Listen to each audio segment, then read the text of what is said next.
BSc के first semester course में Indian knowledge system को इंट्रोड्यूस किया गया है।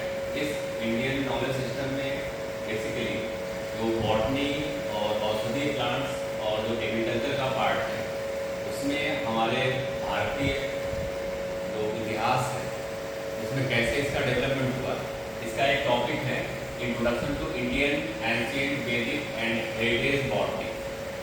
हमारा जो बॉटनी का इतिहास है वो बहुत प्राचीन है। इसमें मुख्यतः जो लिटरेचर अवेलेबल है वो हमारे वेदों से स्टार्ट होता है। तो जो हमारा वैदिक काल था उस वैदिक काल में बॉटनी में बहुत सारे पौधों के डिस्क्रिप्शन किए गए हैं। उसमें मुख्यतः जो हमारा ऋग्वेद है और यथर्ववेद है, इसमें बहुत सारे प्लांटों का डिस्क्रिप्शन दिया गया, उसकी मॉर्फोलॉजी, उसके हैबिटेट्स क्या हैं और उनके औषधीय गुण क्या हैं।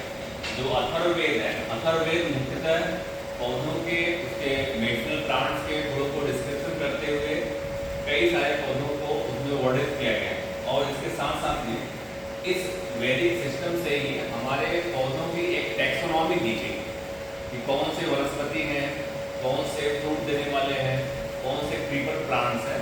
तो भारतीय वनस्पति जो है टैक्सोनॉमी में सबसे स्टार्टिंग पार्ट वैदिक पीरियड से स्टार्ट हुआ है। नेक्स्ट, वैदिक युग में जो सबसे पहला डिस्क्रिप्शन दिया गया प्लांट्स की टैक्सोनॉमी में, उसमें एक है वृक्ष, जिसको हम वनस्पति या वो पौधे जिसमें फ्रूट्स आते हैं और बड़े टॉल प्लांट्स होते हैं। नेक्स्ट है अवनस्पति, जिसमें ऐसे पौधों को लिया गया जिसमें कि फ्रूट बिना फ्लावर के डेवलप होते हैं। औषधि, ऐसे प्लांट्स को लिया गया जिनमें फ्रूट्स और फल बनते हैं जो मुख्यतः औषधि या औषधि गुण से युक्त होते हैं। नेक्स्ट है विरुद्ध, ऐसे स्ट्रक्स को लिया गया जो जनरली किसी दूसरे प्लांट की सहायता से ऊपर चढ़ते हैं, क्रीपर्स कहा जाता है। नेक्स्ट है ट्रिना, इसमें मुख्यतः ग्रासेस को लिया गया। तो ये कैटेगराइजेशन था हमारी वैदिक संस्कृति में, वैदिक जो वेद लिखे गए हैं उसमें सबसे पहला टैक्सोनॉमिक डिस्क्रिप्शन दिया गया है। नेक्स्ट जो हमारी और हेरिटेज क्लासिकल बॉटनी है, इसमें सबसे पहला एक लिटरेचर अवेलेबल है जिसको हम बोलते हैं वृक्ष आयुर्वेदा।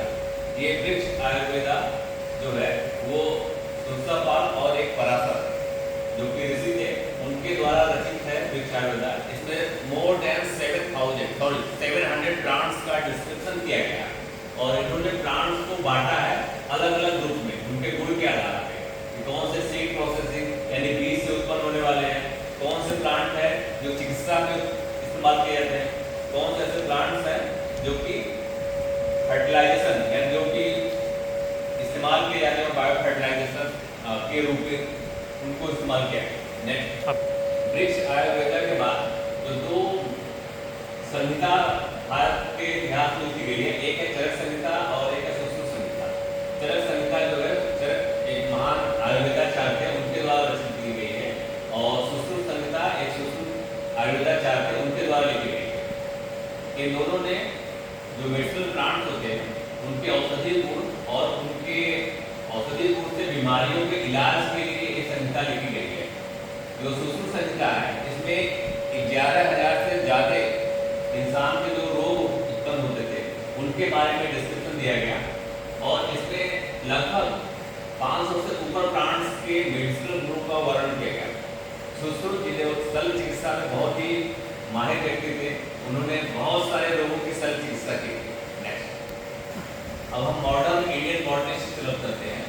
तो लगभग 19वीं शताब्दी और 20वीं शताब्दी के आसपास हमारे भारतीय वैज्ञानिक हुए जिन्होंने प्लांट्स पे काम करना स्टार्ट किया। तो सबसे पहला नाम आता है सर जगदीश चंद्र बोस का, जिन्होंने प्लांट फिजियोलॉजी बहुत अच्छा काम किया। उन्होंने कहा जाता है father of Indian plant physiology. इन्होंने एक टेक्निक डेवलप की जिसका नाम है क्रिस्कोग्राफ। क्रिस्कोग्राफ के द्वारा हम किसी पौधे की जो लंबाई है उसको मेजर करते हैं। इसके साथ साथ इन्होंने बताया कि प्लांट में जैसे ह्यूमन की तरह एक नर्वस सिस्टम होता है, जैसे हमारे नर्वस सिस्टम में पल्स से मूव करते हैं उसी तरह से प्लांट में भी एक कंडक्शन होता है पल्स का नर्वस सिस्टम के द्वारा। नेक्स्ट, एक साइंटिस्ट है जानकी अम्ला जो कि एक साइकोलॉजिस्ट है। इन्होंने कोयम्बटूर में एक इंस्टीट्यूट है शुगर केन ब्रीडिंग इंस्टीट्यूट, वहाँ पर उन्होंने शुगर की कई सारी प्रजातियाँ डेवलप की हैं साइकोलॉजी के द्वारा। नेक्स्ट, इसके साथ साथ और साइंटिस्टों की लिस्ट में बीरबल साहनी आते हैं।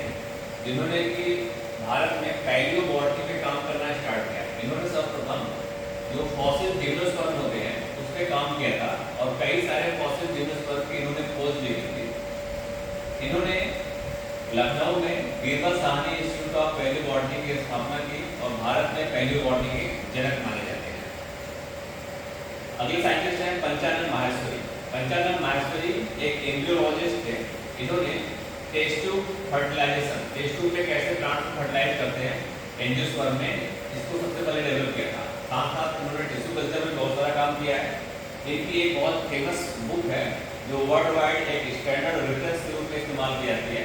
इसका नाम है an introduction to embryology of angiosperms, जो कि बहुत ही रिनाउंड बुक है। Thank you.